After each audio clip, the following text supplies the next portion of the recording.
नमस्कार. महाराष्ट्रातील विविध क्षेत्रातील बातम्या झटपट आपल्या मोबाईलवर पाहण्यासाठी लगेचच सबस्क्राइब करा राष्ट्रशक्ती लाईव्ह न्यूज आणि सोबत बेल आयकॉन प्रेस करायला विसरू नका. माझे नाव विजय शांताराम माडी. आमचं मी राहणार काकपण्याचा.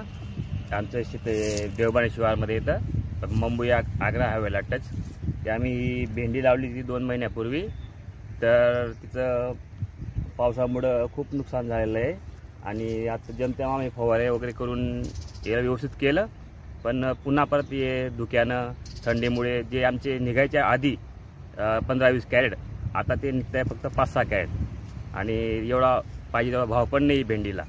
म्हणून काहीतरी सरकारने आमच्याकडे लक्ष द्यावं आणि आमचे भाजी पीक जो आम्ही करतो शेतकरी कापडण्याचे आणि पंचकृषी देवबाणे शिवार धमाणे शिवार त्यांच्याकडे पण काही लक्ष द्यावं सरकारने, ही आमची सरकारकडे विनंती.